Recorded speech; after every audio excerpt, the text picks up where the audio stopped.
to Gail's Garden, Herbs and More. Okay, I have been really busy. I've been up since 5 this morning. I'm getting, the goats are coming back, so I've been trying to clean up the back pen, and I've got a lot more to do. But a lot of the stuff that I got raked up, I put in my garden and all kinds of neat things today. But what we're going to talk about, Survival 101, number 4. And what's in my go bag? Okay, now actually I've got a couple things here. I've got my go bag, and then I have another little one, and this is actually a kind of like a first aid kit. So let's start with the little one first and see what's in here. You know what? I haven't looked in a long time. Okay, so I probably need to go through it anyway so I know what I got. Okay.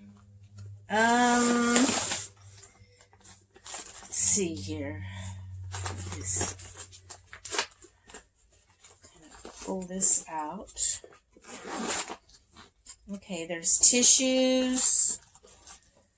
There's this little holder here with a little, one of those little knives you open up that has all kinds of blades and stuff. So we'll go ahead and look at it. Maybe you want to see it. This may end up 2 videos. This one may be what's in the bag, goose. Okay. Whew. That's really tight. Okay, just normal stuff. A little Phillips screwdriver, a flathead screwdriver. I'm not sure what that is. Oh, a little serrated blade. And then a little, just whatever. And it sounds like somebody's here. Oh, there's like a can opener in there. And I hear somebody, of course. Okay, it's going. That was my granddaughter. She's getting ready to go into surgery from the wreck that her and I had several years ago. The plastic surgeon will be doing, he's been working on her face ever since then. But anyway, don't even like to think about that time. That was not great. Let's go back to what we were doing. Okay. So there's all kinds of little things, doodads. Y'all know what this looks like pretty much. So I'm going to put this back. It's kind of stiff. I wonder if some WD-40 would unstiffen it. So, okay. There's emergency survival blanket, lightweight thermal material, reflects back body heat, emergency protection in all weather, helps prevent hypothermia, provides insulation, compact, reusable, 52 by 84. Now, something too, I was talking about shelter in my last Survival 101 video. If you have some bungee cords, and you can use this, and you can kind of find a couple of sticks or something if you're out in the middle of somewhere. Like if we had a fire, I would probably have to go out in the middle of the valley in the rice fields, but it may be in the middle of the night, who knows. But if you can find something, a couple rods, sticks, something, and stick them in, and then bungee cord, and you can put this blanket, like, you know, kind of at an angle, and sit under it if it's raining to at least keep the rain off from you. If you don't have a survival blanket, but you have an extra poncho, you can have a poncho around you, but also you can use a poncho to put up on the sticks and the bungee cords and stuff, and kind of set up something too. So yeah, there's a lot of things you can do, and there's some Band-Aids in here too. So I'm going to put that back, and some tissues. And you can always use tissues for lots of things. So that's that one. And then this here is Slim Rescue Howler. It looks like a whistle. So maybe if I see somebody in the distance and I need some help, yeah, I can blow this whistle and get their attention. Not a bad idea to have a whistle. Okay, and this is a little flashlight. And then there's some non-toxic instant cold pack. There is, oh my goodness, there's gloves, there's tape, there's a like a tongue depressor, all kinds of big bandages, little bandages, all kinds of stuff back there. But I'm going to put the whistle right in front when you first open the pack so I can get to it right away if for some reason I needed it. Okay, so that's in one part of the pack. Okay, now I'm opening, let me put this down a little so you can see it. Okay, maybe somewhat. Okay, so I'm opening this up, this far end, and it looks like just some reading material. Homeland Disaster Handbook Reference Guide, Natural Disaster Handbook Reference Guide.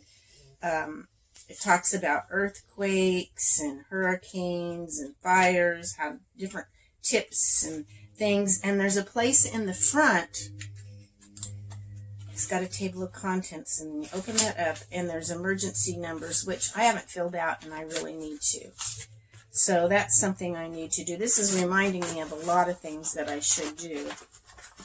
Okay, and then I put that in this little, see this folds in, and then this one you tuck back in and then you fold over the top.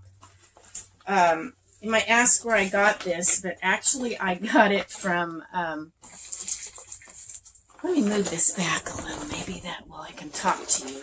Okay, I had went to a special thing that they held at the Indian Center here in town, and they had all kinds of little stations you could go to and different things. And for going to it, you got this first aid kit, which is really, really an awesome first aid kit. So inside of this middle pack, the main back part of the backpack, I have a couple of masks. Now these are not N95s. I have an N95 in my car though. There's an energy bar that's sealed. You may get out where there's no food and you need some energy. There's actually a couple energy bars. There's a light stick. You break these and there's a 12-hour glow for it. And I've got more energy bars. In here is sealed up as emergency purified drinking water. Now, and there's several of these, and another energy bar. So this is mainly my food, and there's lots of these. Another thing you can do, I have like a little metal, I don't know what you'd call it. It's a drinking thing with a screw-on tall metal cap. You can put water in that and put a little silver, colloidal silver. And I have videos that show how to make colloidal silver and what you can use it for. Is a separate one. I've got two videos on colloidal silver. Anyway, put a little bit of that in your water and it will preserve it. You can throw it in your hot car or anything. Now, I learned that tip from Heidi at Rain Country about putting the colloidal silver in your water to keep it, which I think is a great tip to know. I've known about go bags and survival for a long, long time, but I really didn't think about the colloidal silver going in the water and keeping it. That's a great idea. But I do have some drinking water here too. And this has been in my car. I don't know what it'll taste like, but put the light stick back in here. You may need that light stick if you don't, if you're in the car, you may not have any lights. And if there's a lot of smoke, at least this will help with the smoke. It doesn't keep out viruses. No mask does, because viruses are very small. It'd be like a mosquito going through a chain link fence. But it does help keep out smoke. And if someone's sick, a mask will help on that.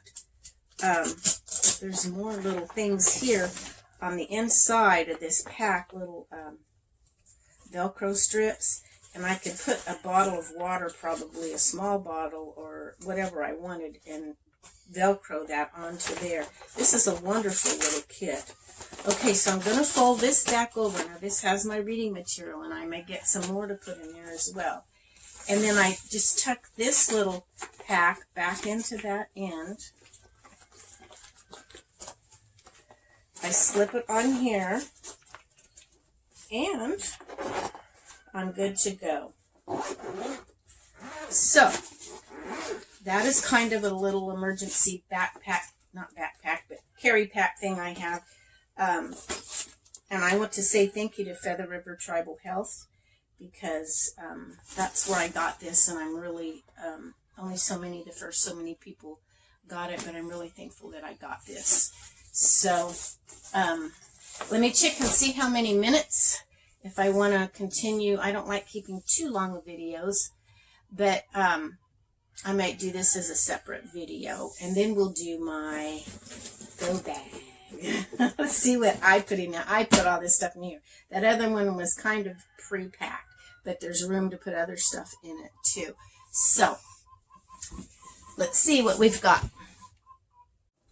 Okay, one more thing on the little pack, which I think is kind of cool. It has these, let me show you. It has these little areas. Get it up here. Can you see that? Has one on each side, so you can actually slip this on a belt on a big backpack and take it with you. You would have food, water, your emergency blanket, everything. You know, another good thing that would be that I might put in here, because I have some small matches, is to put some small matches in here. There's just so many things that you can use. This is kind of a mini go bag. It has different things than what I have in my big go bag, but it's really cool. I'm just going to do this as a separate video, so keep watching and looking for my other video I'll be doing on my big bag, because that's kind of interesting too. Some of the things that are in there, very different maybe than what I have in here, but you probably need both. But I just think this is really cool little bag. It's very tough, sturdy canvas bag. It also has a little zipper here, where if I want to slip something that I need to get to real quick in the side. So if you can find something like this, it would be great to have, and you could pack it yourself. But yeah, this is a wonderful little bag. Look for something like this. I don't know where you would find it, but I'm sure you could shop online, at the stores. Something like this that's very... you can put a lot in one small area, and then you can make sure it's got where you can put it on a backpack or something and take with you, because you can't just carry everything in your hands. It would be good to have a backpack or something you can just slip on your back, or if I wanted, I could probably, I've got some neat things on this bag too, but I'm not going to talk about that. That's for the next video, so keep watching. Give me a thumbs up, please, I ask, if you like it, and I'll keep you guessing on the big bag. Okay, y'all have a great time. God bless.